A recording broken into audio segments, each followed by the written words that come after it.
Escuchemos el mensaje del presidente constitucional de los Estados Unidos mexicanos, licenciado Andrés Manuel López Obrador.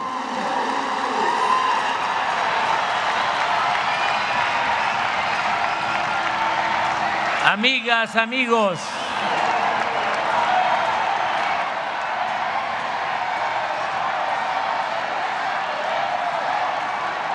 este es un acto de conmemoración de la expropiación petrolera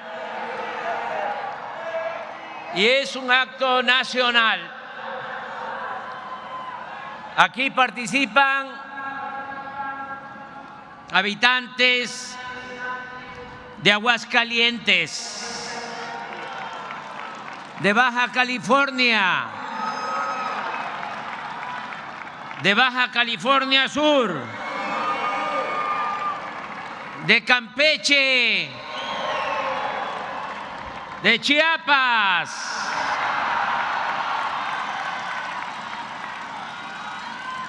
Chihuahua, Ciudad de México,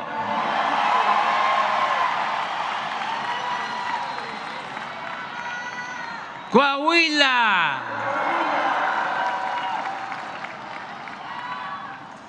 Colima, Durango,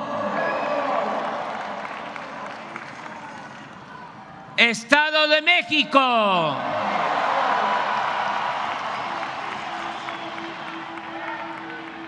Guanajuato, Guerrero,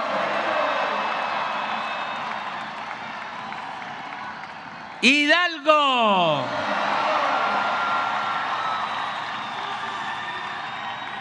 Jalisco,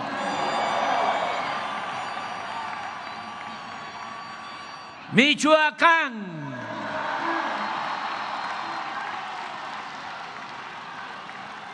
Morelos, Nayarit,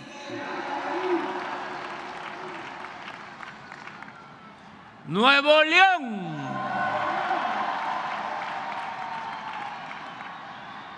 Oaxaca,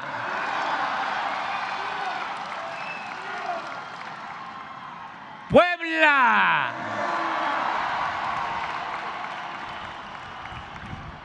Querétaro,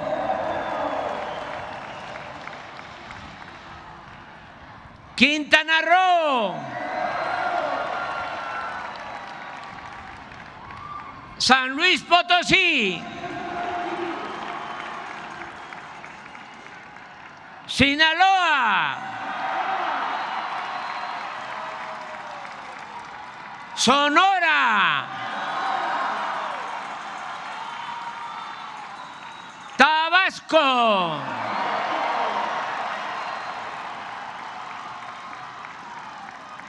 Tamaulipas,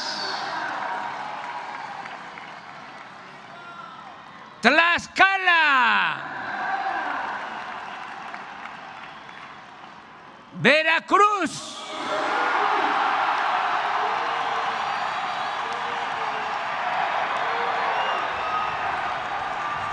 Yucatán,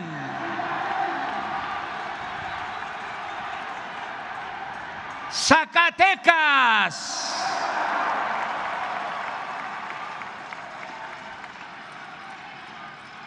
¡Viva México! Amigas, amigos, a diferencia de Francisco I. Madero, quien para consumar su bello ideal democrático no pudo o no consideró indispensable reforzar sus vínculos con el pueblo, en especial con los campesinos zapatistas. El general Lázaro Cárdenas no dudó en apoyarse en los de abajo para hacer realidad su transformación. La estrategia del general puede resumirse en 3 importantes y consecutivas acciones. Primero, entregó la tierra a los campesinos y ayudó a los obreros. Luego, impulsó su organización y finalmente, con esa base social, pudo llevar a cabo la expropiación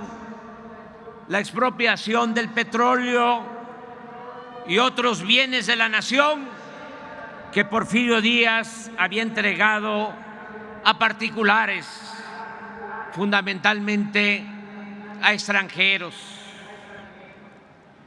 En la estrategia cardenista, lo primero fue la atención a las demandas económicas y sociales de campesinos y obreros. El presidente sabía que la única manera de contar con el pueblo era actuar decididamente en favor de sus causas. En consecuencia, desde el inicio de su gobierno se puso en marcha el reparto agrario. Los campesinos se movilizaron en todo el país solicitando que se les dotara de tierras mediante la expropiación de latifundios o por la vía de la titulación de terrenos nacionales. En poco tiempo, la entrega de las tierras a los campesinos transformó la estructura agraria existente. La trascendencia revolucionaria del reparto agrario cardenista puede medirse con un relevante dato. En los primeros 3 años de su gobierno se entregaron 9.764.000 hectáreas a 565.216 campesinos, lo que superó con mucho la cantidad de tierras repartidas desde la Revolución. Al finalizar el sexenio, se habían constituido 10.651 ejidos, con un total de 18.052.000 hectáreas en beneficio de más de 1 millón de familias indígenas, de peones y de jornaleros del medio rural. Es indudable que los campesinos vieron en Cárdenas a un fiel representante de la causa revolucionaria. La reforma agraria aseguró la fidelidad de mucha gente al gobierno cardenista y desde entonces se concertó la alianza entre los campesinos y el Estado. Por otra parte, durante el cardenismo, los obreros sintieron garantizados sus derechos laborales. Con estricto apego a la ley, Cárdenas respetó la lucha económica de trabajadores por mejores salarios y por mejores condiciones laborales. Su acción en este terreno consistió en hacer realidad la letra del artículo 123 de la Constitución. Desde el inicio de su gobierno, el movimiento obrero comenzó a desplegar una intensa actividad orientada a conquistar sus reivindicaciones. Incluso se pudo ejercer con plena libertad el derecho de huelga. Para mediados del sexenio, campesinos y obreros identificaban a Cárdenas como el defensor de sus intereses. La primera parte de la estrategia cardenista había resultado favorable. El acercamiento y la solidaridad del presidente con los grupos sociales más desprotegidos produjo el apoyo, la adhesión de las mayorías a la política gubernamental. La organización política de obreros y campesinos, como segundo eslabón de la estrategia cardenista, se desarrolló también con intensidad y entusiasmo. Primero, se integraron la mayor parte de los sindicatos nacionales. La Confederación de Trabajadores de México, la CTM, se constituyó el 24 de febrero de 1936, aunque la Declaración de Principios de la organización establecía, cito textualmente, que el proletariado de México luchará fundamentalmente por la total abolición del régimen capitalista. Sus dirigentes aceptaron la propuesta del presidente y coincidieron en la necesidad de alcanzar primero la liberación política y económica del país. Bajo estos principios, el movimiento obrero apoyó decididamente al gobierno en su lucha por la soberanía nacional.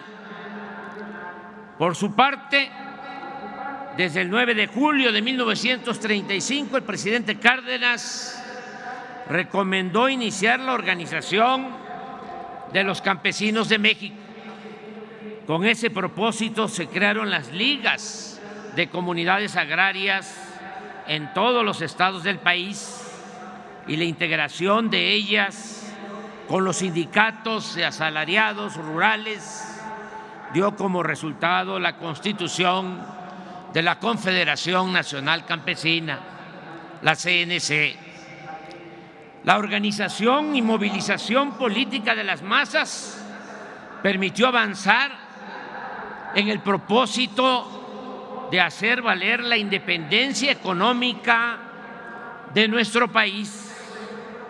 Y así fue que con la expropiación de las empresas petroleras se empezaron a devolver bienes nacionales y recursos que desde el porfiriato se encontraban en manos de extranjeros. Esta estrategia no habría podido tener éxito sin las cualidades excepcionales de un hombre noble y justo como el general Lázaro Cárdenas del Río. La política, que se oiga bien, que se internalice, que se oiga lejos. La política no solo es racionalidad, también, como otras actividades de la vida, necesita de mística y de convicciones. Los procesos políticos son más complejos de lo que suponen los intelectuales racionalistas. En los procesos políticos intervienen también factores como la suerte, la genialidad de los dirigentes y los sentimientos del pueblo.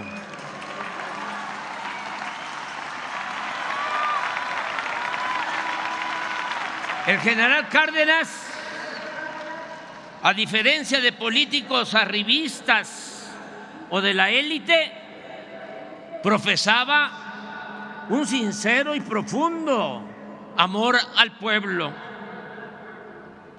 Así como no hay nadie con la vocación democrática de Madero, tampoco ha existido en México un presidente tan cercano a los humildes como el general Cárdenas, ni tan convencido de la causa de la justicia social. Por ejemplo, ya siendo presidente, ya en el poder, en 1935, escribió en sus apuntes lo siguiente: acabar con las miserias que sufren las gentes está por encima de todos los intereses. Y sostenía: viviendo junto a las necesidades y angustias del pueblo, se encontrará con facilidad el camino para remediarlas, aunque también confesaba con sabias y tristes palabras que había podido conocer el verdadero fondo moral de muchos servidores públicos al observar en sus semblantes el disgusto que les causa la demanda de auxilio o de justicia de las gentes pobres. Entonces pienso más, se lamentaba, en la tragedia interminable de nuestro propio pueblo. Para los jóvenes que quieren dedicarse al noble oficio de la política, lo principal es el amor al pueblo.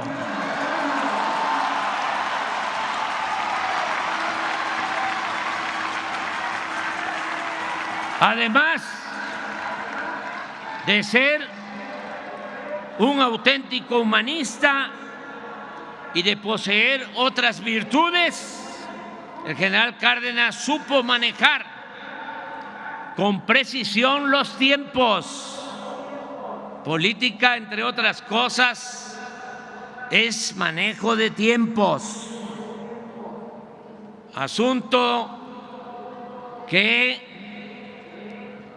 suele resultar esencial y definitorio.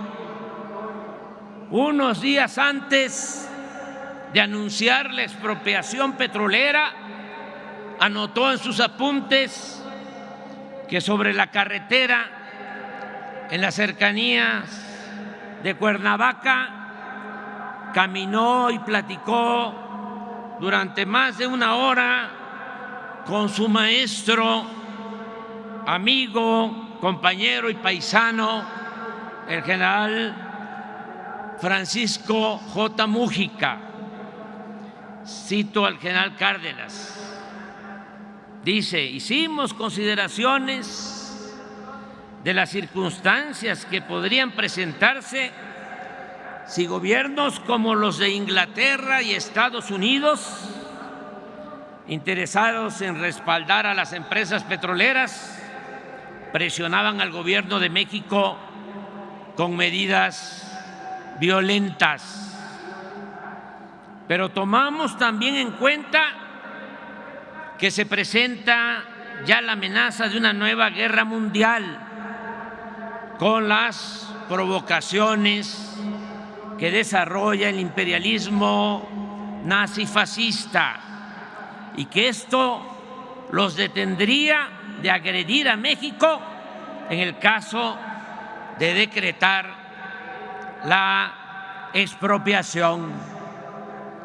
Entre otras razones, y aprovechando esa circunstancia, el 18 de marzo de 1938 se llevó a cabo la expropiación petrolera. Ese día,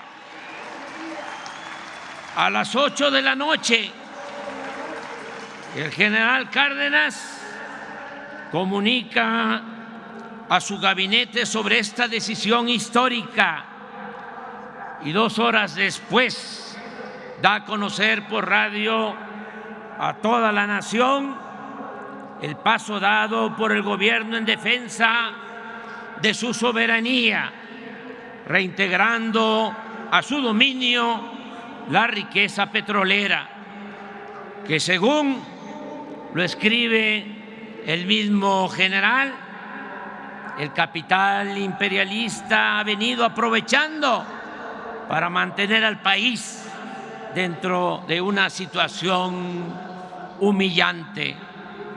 El decreto expropiatorio establece en 4 artículos que pasan a formar parte del patrimonio nacional la maquinaria, las instalaciones y otros muebles e inmuebles de las compañías petroleras extranjeras, a las cuales se les pagaría la indemnización de conformidad con el artículo 27 de la Constitución y de la ley en la materia. La expropiación petrolera fue apoyada por la mayoría del pueblo.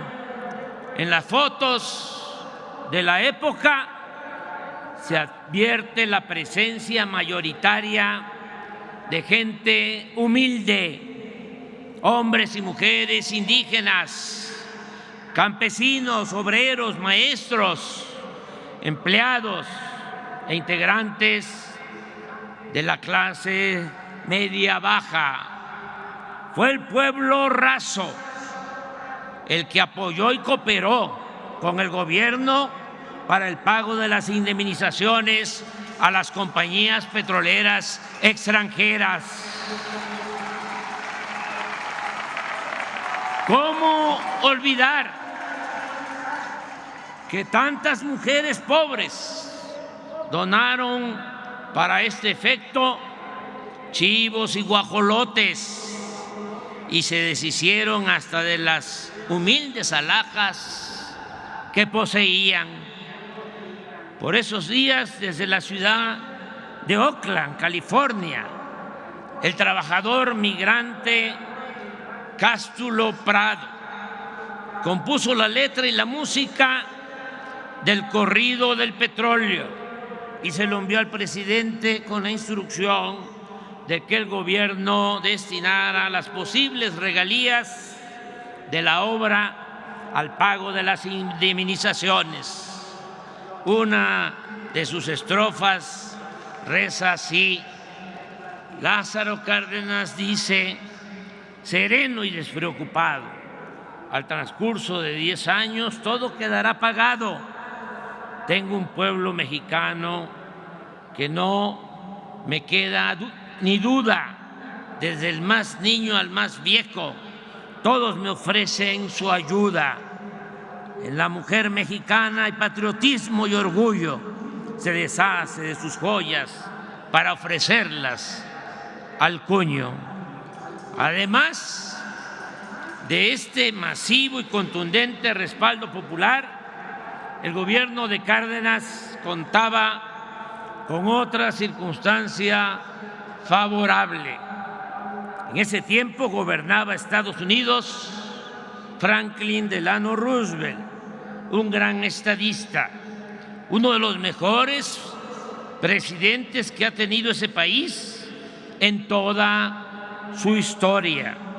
Recordemos que cuando llegó Roosevelt a la Casa Blanca el 4 de marzo de 1933, Estados Unidos padecía una de las peores crisis de su historia y que como presidente Roosevelt supo enfrentar esa crisis con éxito y muy pronto le devolvió la esperanza a su pueblo, lo cual lo convirtió en uno de los más grandes políticos del siglo XX.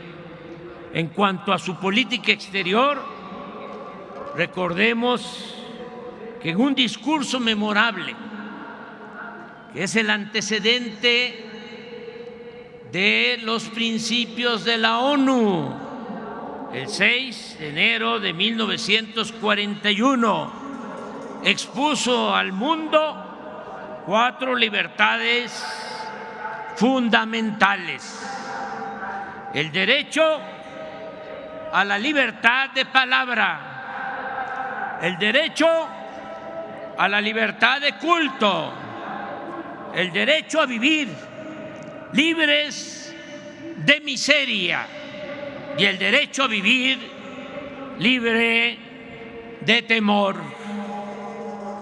La presidencia de Roosevelt aplicó la política de buena vecindad con los países del continente americano. En ese entonces se definieron los principios de cooperación económica y política. Se reconoció la soberanía de Cuba y de Panamá y se ordenó la retirada militar estadounidense de Nicaragua y de Haití. No es casual que el gran poeta Pablo Neruda lo llamara un titán de las luchas, de las libertades, un presidente gigantesco. La autenticidad de su política de buena vecindad tuvo su mejor ejemplo en el respeto a la soberanía de nuestro país. Durante los 3 periodos presidenciales de Roosevelt, las relaciones entre México y Estados Unidos fueron excepcionalmente buenas. En los días posteriores a la expropiación petrolera, en una carta, el general Cárdenas le reconoce: mi gobierno, escribió el general, considera que la actitud asumida por los Estados Unidos de Norteamérica en el caso de la expropiación de las compañías petroleras viene a afirmar una vez más la soberanía de los pueblos de este continente que con tanto empeño ha venido sosteniendo el estadista del país más poderoso de América, el excelentísimo señor presidente Roosevelt. Cástulo Prado, el poeta que ya citamos, poeta popular, también dejó testimonio de la rectitud, la altura y el respeto con que se comportó el presidente del país vecino. Los versos de Cástulo decían: los millonarios pedían que fuera la intervención. A los Estados Unidos fueron a poner su queja. No suena, no suena, no suena.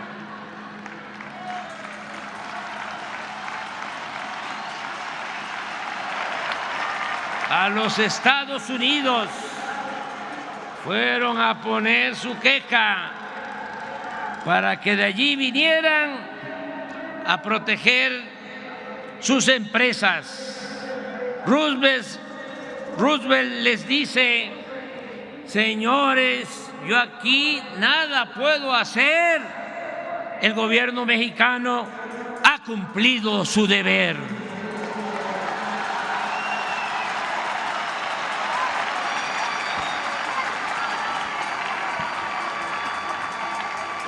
En los buenos resultados de esta política tuvo mucho que ver el embajador de Estados Unidos en México, Joseph Daniel, quien actuó con sabiduría y habilidad en los años más difíciles de las relaciones entre los dos países.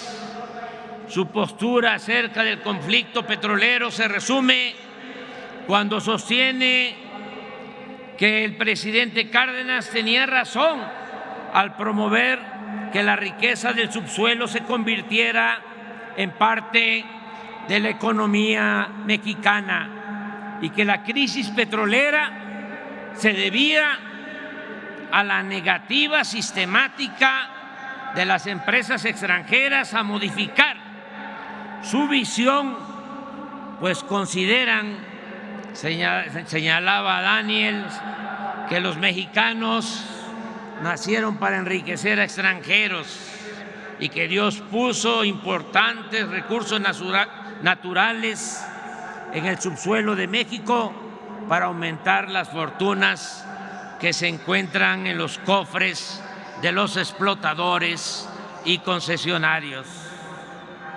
Pero las empresas no fueron tan conscientes ni respetuosas como los políticos estadounidenses. La nacionalización tuvo que abrirse paso enfrentando el boicot, las presiones y los actos de sabotaje promovidos y financiados por las compañías petroleras extranjeras. En nuestro país, la expropiación petrolera causó entre una minoría un profundo malestar, sobre todo entre los ricos de la época, en sectores de clase media y en la mayoría de los medios de comunicación. Es interesante, y esta es una lección, destacar que históricamente la derecha siempre se reagrupa cuando se pretende llevar a cabo un cambio democrático y se torna de plano intolerante y hasta violenta cuando se trata de reivindicaciones sociales a favor del pueblo y del dominio de la nación. Recordemos que el derrocamiento del presidente Madero, nuestro apóstol de la democracia, contó con la intervención del embajador de Estados Unidos, pero fue ese derrocamiento llevado a cabo por grupos internos de la derecha que previamente habían promovido una campaña de odio y desprestigio consistente en ridiculizar al mandatario, al presidente Madero, en los periódicos, hasta el punto de tratarlo como loco y espiritista. Lo mismo sucedió cuando la expropiación, que aunque no afectaba de manera directa a intereses privados nacionales, sirvió para aglutinar todo el descontento de los grupos conservadores contrarios a la política agraria, laboral y educativa del general Cárdenas. En este ambiente se funda el 17 de septiembre de 1939 el Partido Acción Nacional, que nace criticando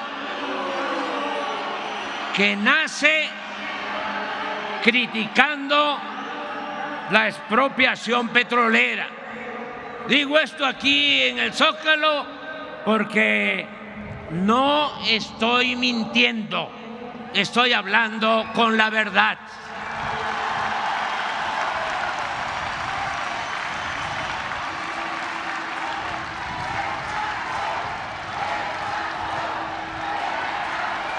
En 1940, toda esa reacción se manifestó con mucha fuerza en la elección presidencial. Era tal la oposición de derecha que el general Cárdenas tuvo que actuar con cautela y posiblemente eso influyó para que apoyara la candidatura de Manuel Ávila Camacho y no la del general Francisco J. Mújica, con quien tenía más afinidad ideológica y el cual representaba una mayor certeza de continuidad y profundizar la política social y nacionalista. Siempre se ha hablado de que el general no optó por Mújica ante el riesgo de una intervención extranjera. Sin embargo, como hemos visto, en ese entonces gobernaba Roosevelt, que había demostrado su respeto a la soberanía nacional y que estaba por estallar la Segunda Guerra Mundial, situación que contribuía a disipar la amenaza de una intervención estadounidense. Desde mi punto de vista, lo que más influyó a la hora de la decisión fue la circunstancia política interna, es decir, la beligerancia de los grupos de derecha. Recuérdese que aún optando por la candidatura de Manuel Ávila Camacho, que sostenía posturas moderadas, de todas maneras la elección presidencial fue complicada y violenta. El candidato opositor, Juan Andreu Almazán, contaba con el apoyo de importantes grupos de derecha y de un sector del ejército. Incluso el PAN, que no presentó candidato a la presidencia, lo apoyó abiertamente. Al final de la jornada se reportaron 30 muertos y 127 heridos.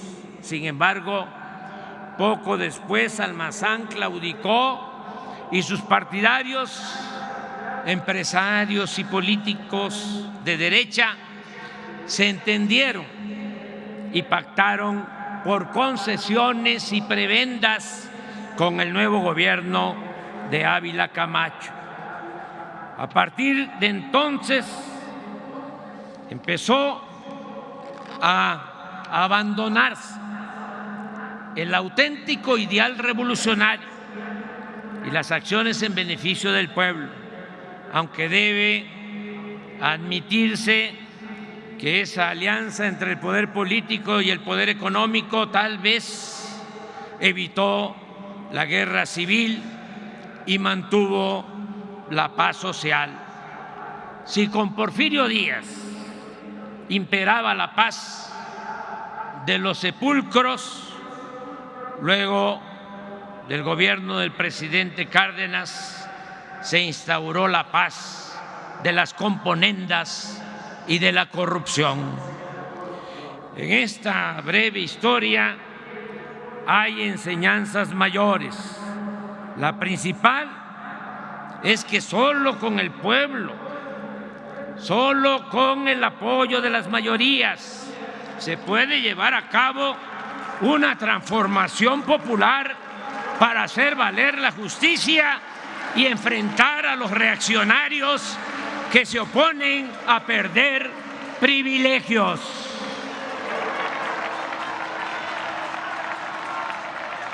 Por eso, hoy de nuevo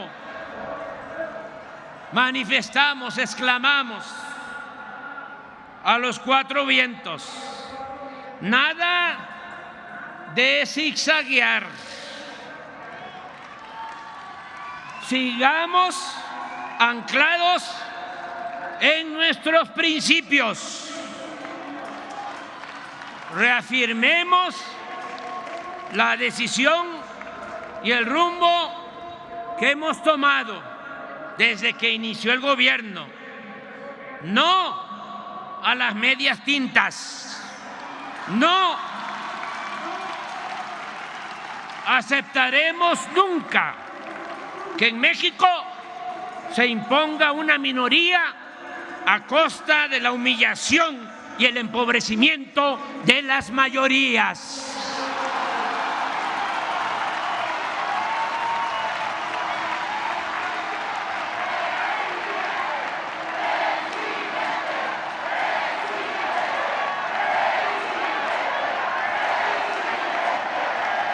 Por eso, en nuestro mandato se combate la corrupción. Existe un gobierno austero, sin lujos, y todo lo ahorrado se destina a financiar los programas de bienestar como la pensión a los adultos mayores, el apoyo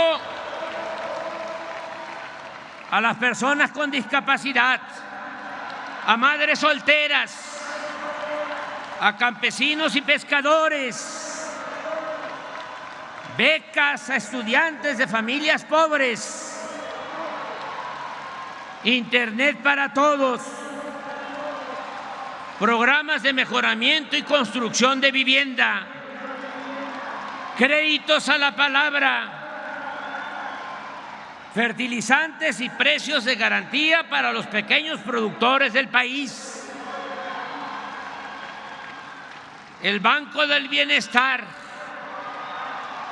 el impulso a la educación y a la salud pública, universal y gratuita. Este año, más de 25 millones de personas recibirán apoyos directos que suman 600,000 millones de pesos. En otras palabras, de 35 millones de hogares que hay en el país, ya en el 71% llega al menos uno de los programas para el bienestar.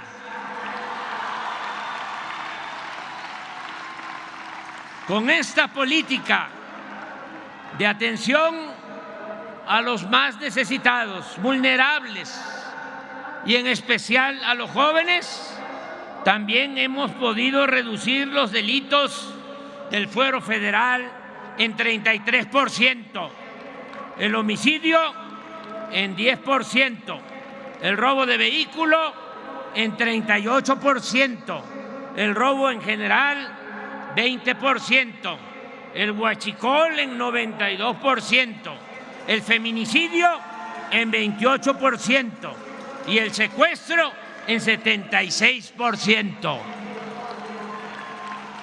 Asimismo, los ahorros por no permitir la corrupción ni los derroches presupuestales nos han permitido evitar más deuda. No hemos solicitado deuda adicional desde que estamos en el gobierno. Y al mismo tiempo, sin aumentar en términos reales la deuda pública, no han aumentado, no se han incrementado los impuestos. No ha aumentado el precio de las gasolinas, ni del diésel, el gas y la luz. Inclusive ha habido una disminución en el precio de estos energéticos. También se ha incrementado, como no sucedía en muchos años, la inversión pública. Este año se van a ejercer más de 1 billón de pesos en obras. Es decir, vamos a seguir construyendo carreteras, puentes, trenes, aeropuertos, hospitales, universidades, mercados, unidades deportivas, malecones, parques naturales, recreativos y ecológicos. Y estamos llevando a cabo algo muy importante, una amplia labor de recuperación y de restauración de sitios históricos y arqueológicos de nuestras antiguas y espléndidas culturas y civilizaciones. La hacienda pública es fuerte.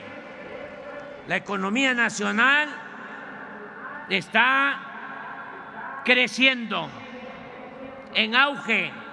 El año pasado, la economía en México creció incluso más que la economía en China y en Estados Unidos.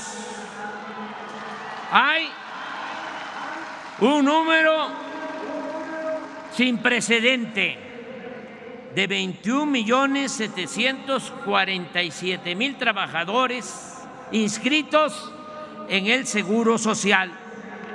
Nunca se había llegado a esta cifra de 21.747.000 trabajadores en la economía formal. También no se había logrado nunca un salario promedio de 525 pesos diarios para estos trabajadores de la economía formal. La tasa de desempleo del pasado mes de enero fue de 2.9%, la más baja desde 2005.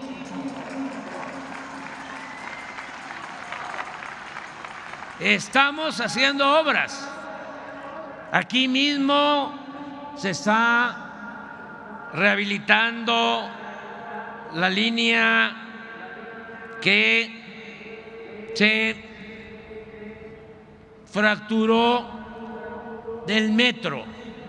Se están, desde luego, construyendo los trenes Toluca, Ciudad de México, el Tren Maya, el Transísmico y muchas obras, muchas. ¿Qué está pasando? De que logramos, después de muchos años, que en Estados Unidos ofrecieran visas temporales de trabajo. Ya Canadá lo hacía y Estados Unidos no aceptaba. Ahora, con el cambio, el presidente Biden se logró, pero se están llevando a obreros calificados, a fierreros, se están llevando a soldadores que nos hacen falta aquí para las obras. Ya vamos a hacer una pequeña modificación porque primero es México y luego el extranjero. Pero esto demuestra cómo está la demanda de empleos en el país. En el tiempo que llevamos en el gobierno, el salario mínimo ha aumentado en 90% en términos reales y en la frontera más del doble. ¿Se acuerdan lo que decían los tecnócratas mentirosos? De que si aumentaba el salario iba a haber inflación. Puro cuento. Eso no es cierto. Claro que tenemos que ir mejorando el salario de manera responsable para fortalecer, como lo estamos haciendo, el mercado interno y así lograr el bienestar para nuestro pueblo.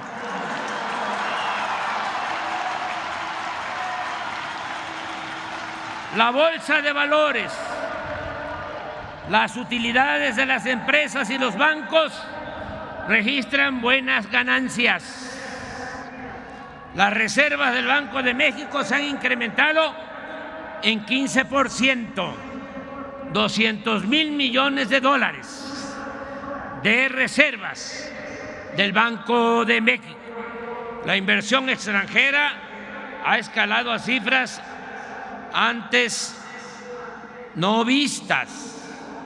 Lo mismo ha ocurrido con las remesas de nuestros paisanos migrantes. Muchas gracias paisanas, paisanos.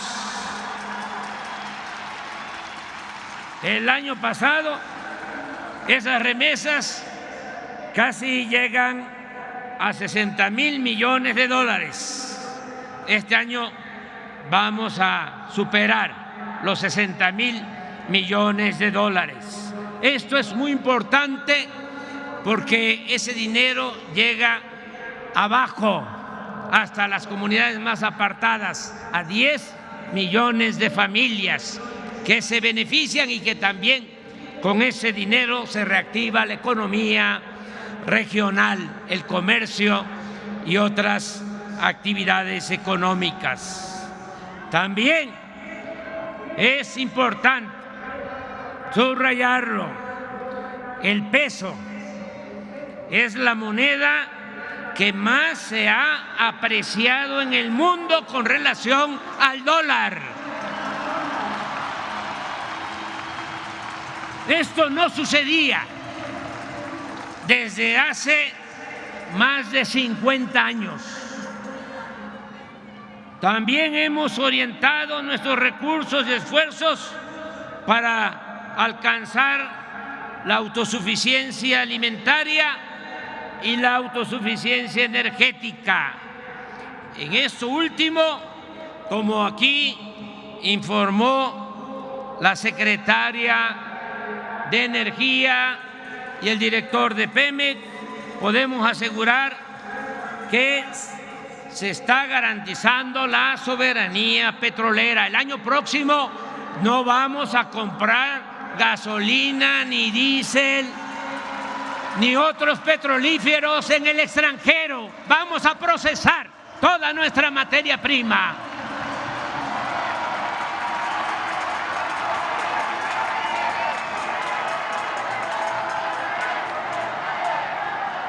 Se fortaleció la Comisión Federal de Electricidad, empresa pública encargada de administrar la industria eléctrica, y recientemente se nacionalizó el litio, mineral estratégico utilizado en la construcción de baterías para autos eléctricos y sistema de almacenamiento para las energías limpias. Me llena de orgullo poder recordar, bueno, hago un paréntesis para decir que ofrezco disculpas porque estoy tardando, pero ya estoy por terminar. Me llena de orgullo poder recordar hoy, 18 de marzo, que a pesar del entreguismo que prevalecía antes de que llegáramos al gobierno, pudimos quitar del Tratado de Libre Comercio un amplio capítulo que comprometía en ese acuerdo nuestro petróleo y poner en su lugar un pequeño párrafo que se los voy a leer. Dice: Estados Unidos y Canadá reconocen que México se reserva su derecho soberano de reformar su Constitución y su legislación interna, y México tiene el dominio directo y la propiedad inalienable e imprescriptible de todos los hidrocarburos en el subsuelo del territorio nacional.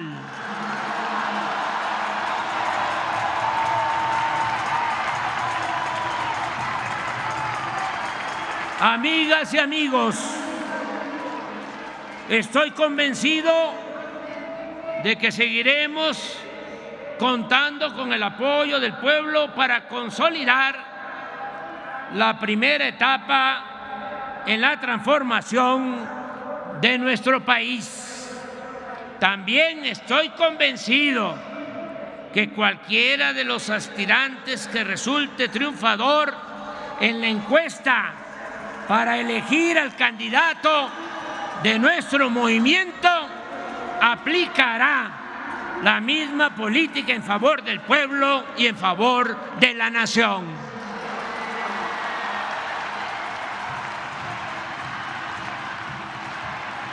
está asegurada la continuidad con cambio. No hay nada que temer. Eso sí, tenemos que mantenernos unidos, mirando siempre hacia el porvenir y la felicidad de nuestros semejantes, trabajando desde abajo y con la gente, y sin descuidar la estrategia que llamamos acertadamente la revolución de las conciencias, para continuar avanzando en el cambio de mentalidad, para seguir politizando a nuestro pueblo, y de esa manera, con un pueblo cada vez más consciente, y en eso hemos avanzado mucho. México es de los países con menos analfabetismo político en el mundo.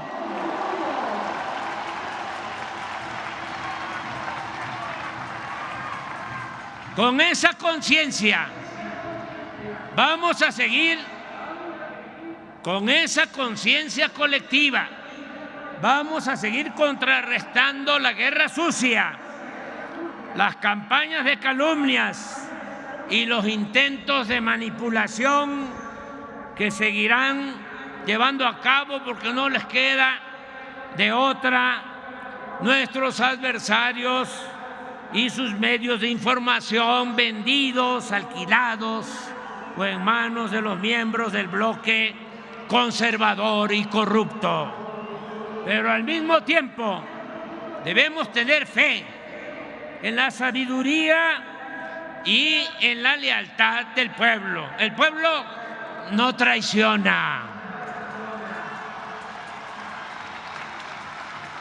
Recordemos que el triunfo de la reacción, como decía Juárez, es moralmente imposible. Estamos constatando que la idea y la práctica de exaltar el humanismo mexicano es eléctrica y está llegando a la conciencia de millones de personas. En eso baso mi optimismo, y aún cuando en política es más peligroso subestimar la fuerza de los adversarios que sobreestimarla, sostengo que hagan lo que hagan, no regresarán al poder los oligarcas.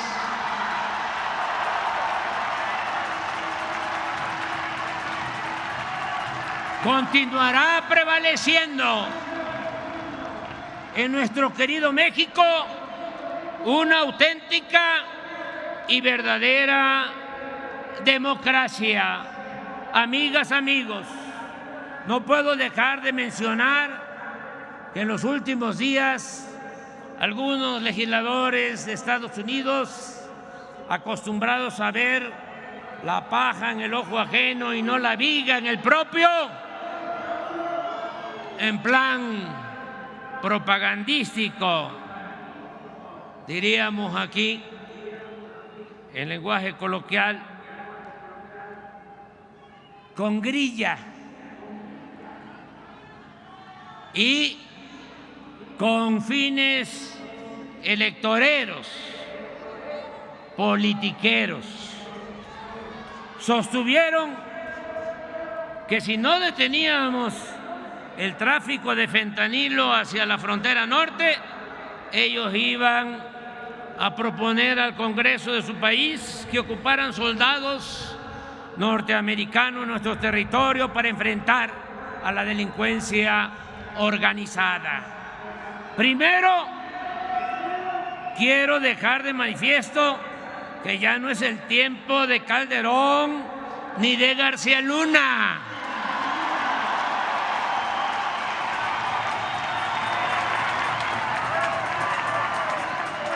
que ya no es el tiempo de los vínculos turbios entre el gobierno de México y las agencias del gobierno de Estados Unidos.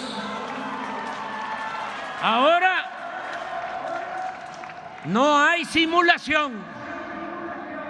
De verdad se combate a la delincuencia organizada y de cuello blanco, porque no hay corrupción, no hay impunidad, ni existen relaciones de complicidad con nadie.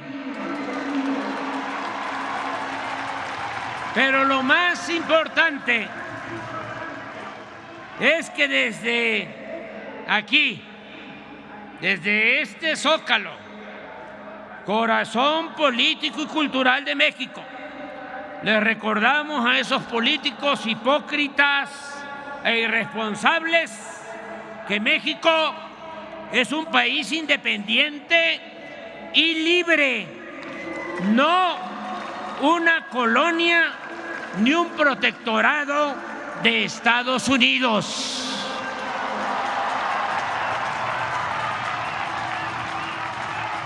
Y que podrán amenazarnos con cometer cualquier atropello, pero jamás, jamás permitiremos que violen nuestra soberanía y pisoteen la dignidad de nuestra patria.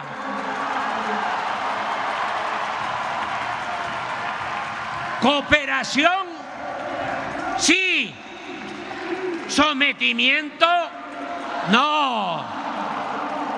Intervencionismo, no. Oligarquía, corrupción, clasismo, racismo, libertad,